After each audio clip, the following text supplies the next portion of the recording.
Next, I want to introduce our next speaker, Chuck Cinco, currently serves as the Chief Information Security Officer for First Premier Bank and Premier Bankcard. He has over 17 years of information security leadership experience with over 23 years of technology experience. Chuck has spent many years managing an information security management system to address security requirements from the Federal Reserve, payment card industry, as well as certifying to ISO 27001 standards. Got it, okay. In today's presentation, Chuck is going to discuss the Human Firewall and building and developing a smarter and more secure end user. Everyone, please welcome Chuck to the stage. All right, at first I feel I have to address this because I put some careful consideration for this topic. And after the panels that we've gone through, I don't know that I will be introducing anything new to you due to some of the discussions that were had, which is good. It's encouraging to me because really the focus is kind of end user security training and awareness.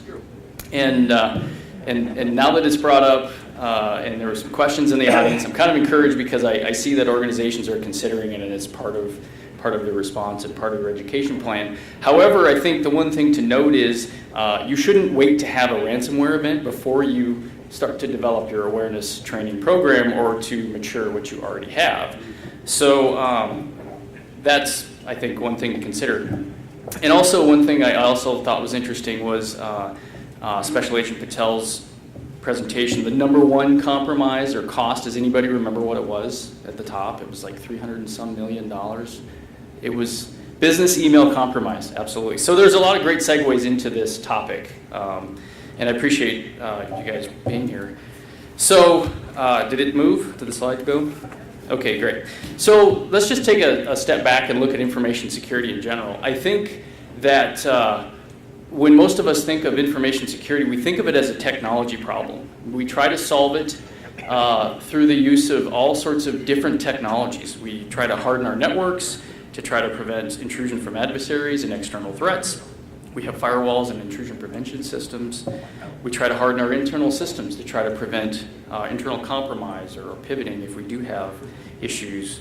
Patching was brought up as well. Patching and vulnerability management is critical. Although I think it's interesting that we don't often think of our users as vulnerable.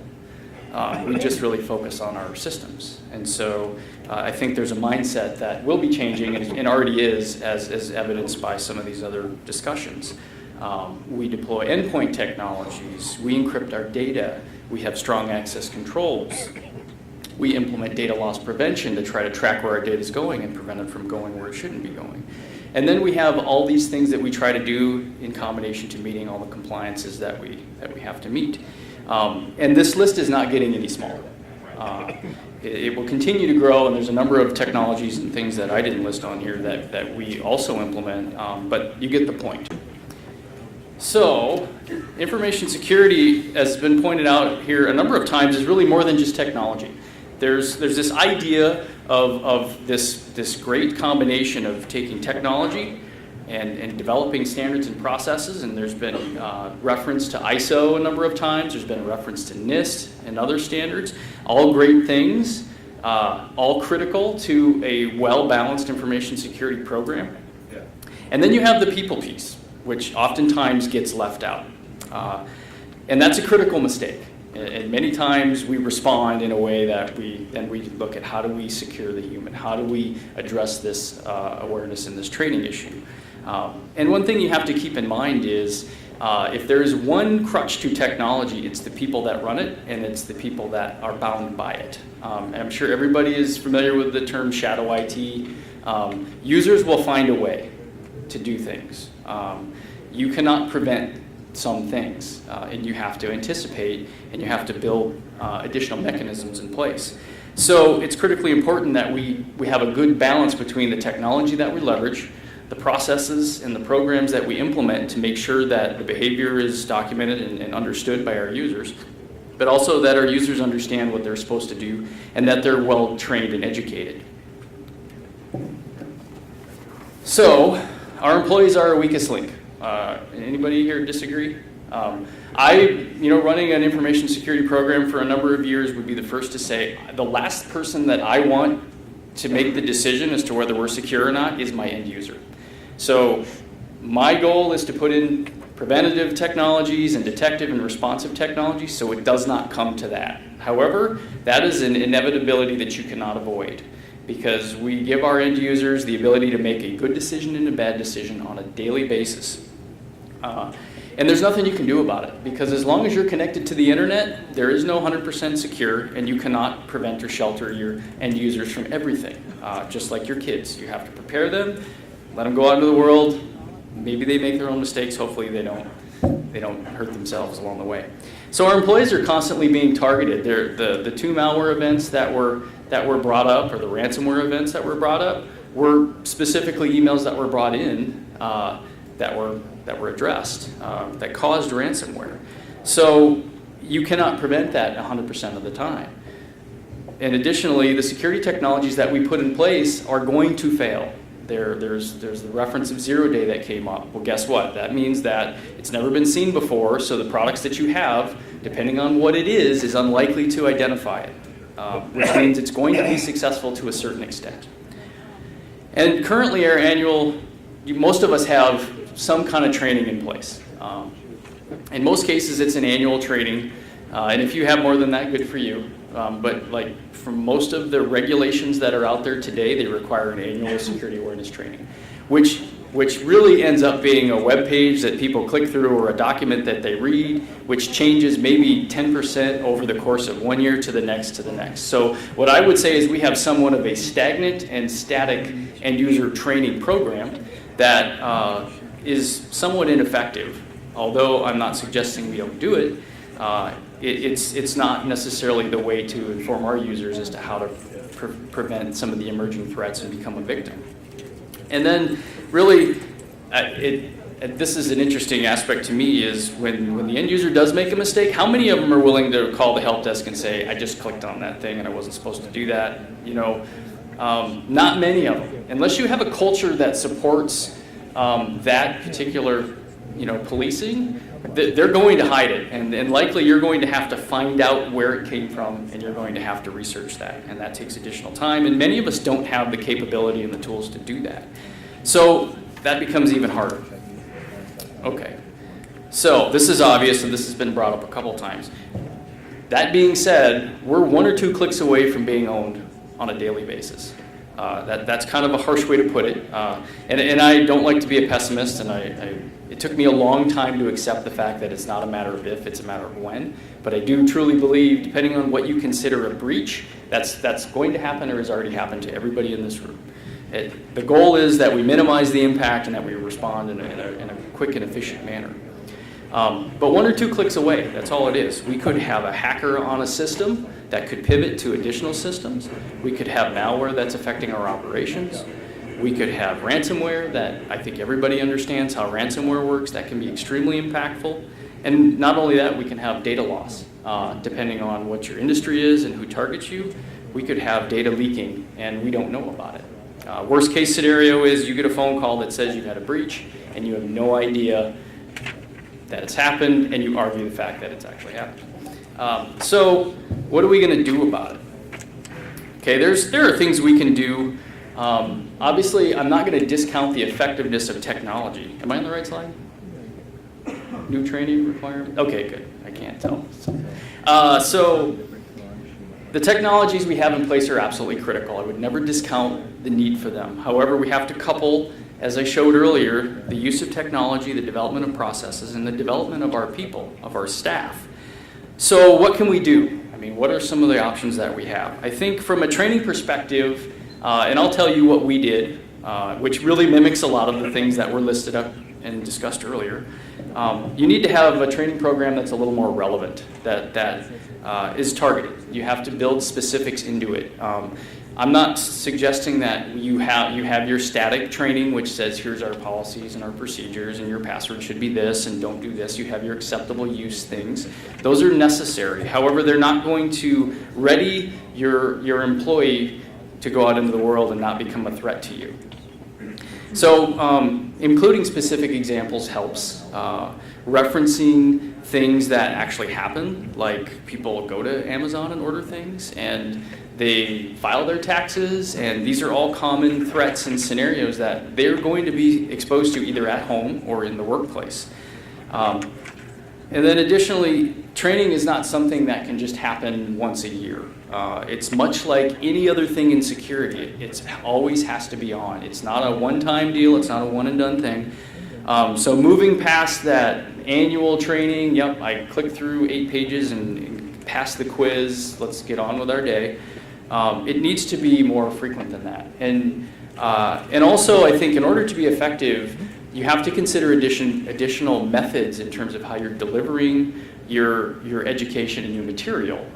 Having them read 8 pages of stuff is not attractive to anyone. People want to be engaged. People want to see things. They want a little more interaction until they actually have to do it, and then they wish they hadn't.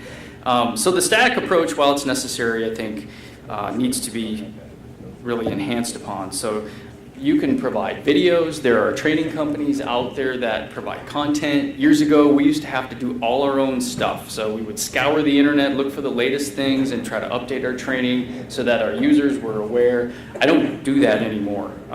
And we were barely good at it beyond that. So there are partners that you can find. You can use live training in terms of phishing and social engineering, and those were discussed. I know there was a company that was thrown out there, and I'll have a couple more as I get to my last slide.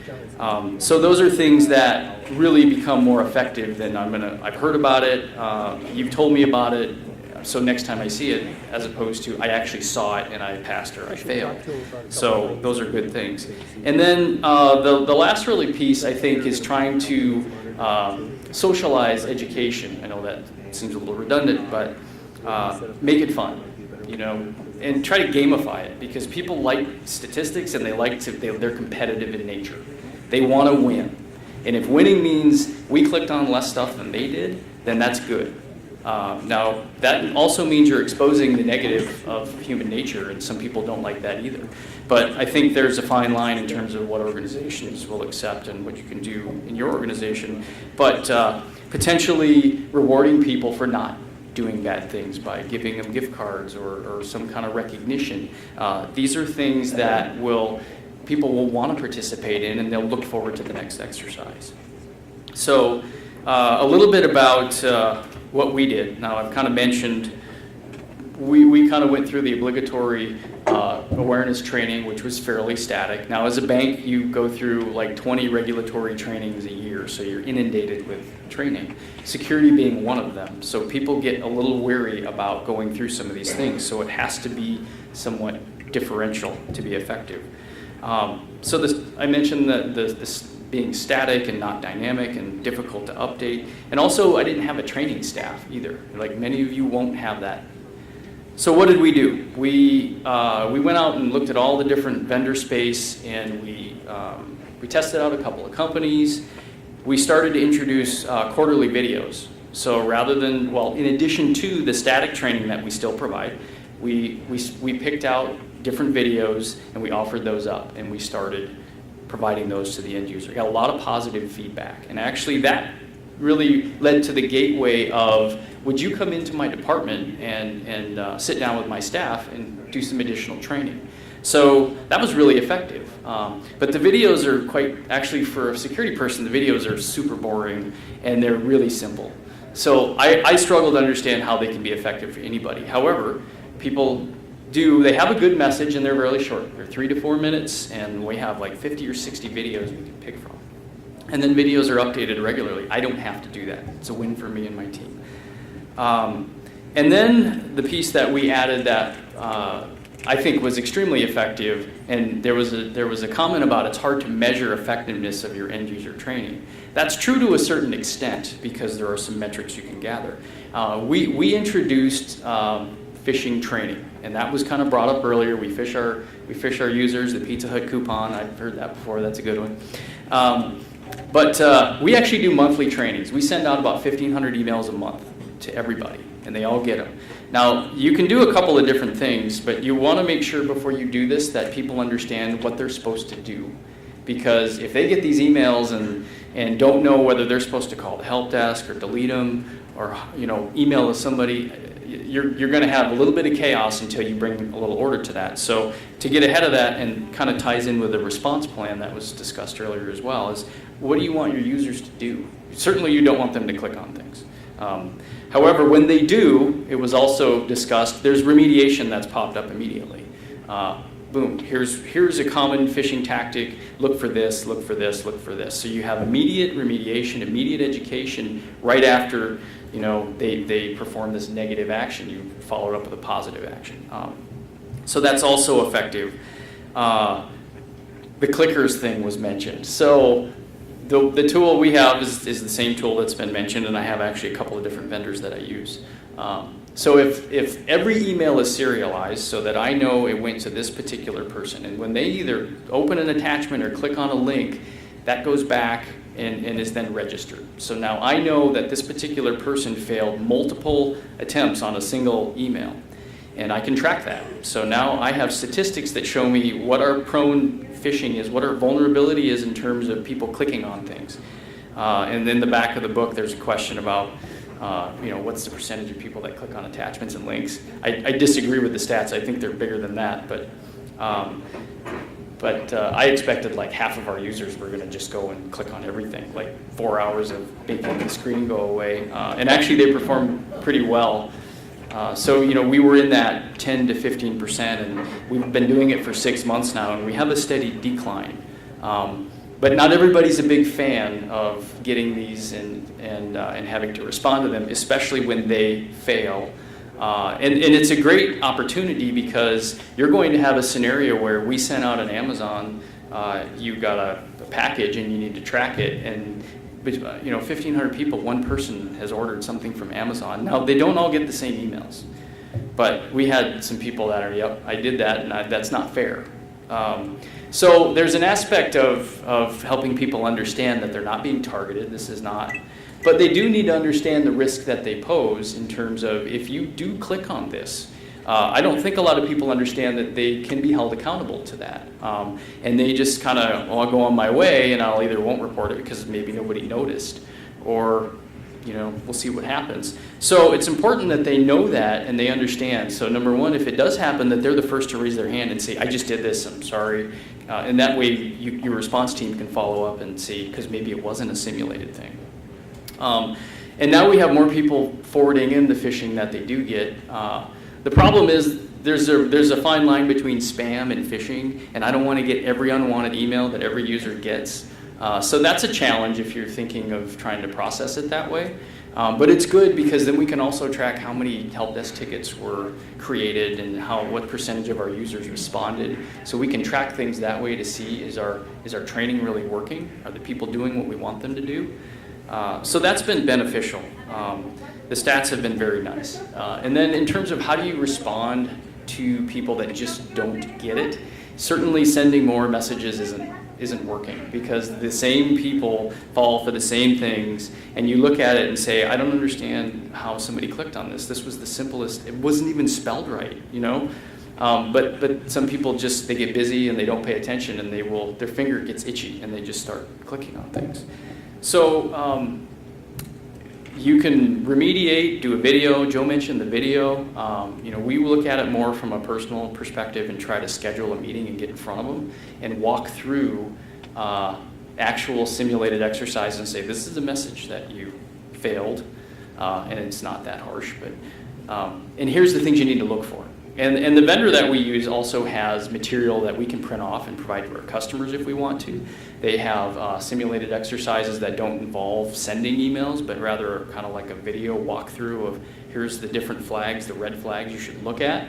And that's what we've brought into some of our departments and train them. Some of our customer-facing departments that do get email on a regular basis that are being asked to wire money outside of the country.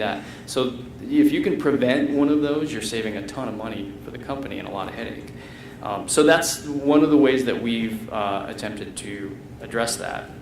And it's worked out well for us, and we'll continue to do that as long as we have organizational support to do that. So really the last slide is just to kind of help you understand there's a whole market for security awareness training, and there was one vendor that was brought up, and it was KnowBe4. This is a market segment that's growing extremely fast, and I think prices are getting competitive. You know, there's cloud-based things now, so you don't have to do anything other than log into a portal, put in some email addresses, and away you go. Ours is automated. It goes off like the third week of every, I shouldn't tell them because there are people here, but it goes off like the third week of every month, and then we go in and look at the statistics. So if you're not doing something, I highly encourage you to either start the static list and get that going, but also look at some of these vendors and do yourself a favor, because every one of us has users. I'm guessing we're all using the internet, and email is probably a very popular application that you're using. Unless you're whitelisting or very few things, you're going to get this. This is already happening for you. So I would encourage you to look at some of these and either do a try and buy or a proof of concept or something to get going down the road, because it's not really that expensive and it's really not that hard to do either. So thanks for the time. I hope I stayed with the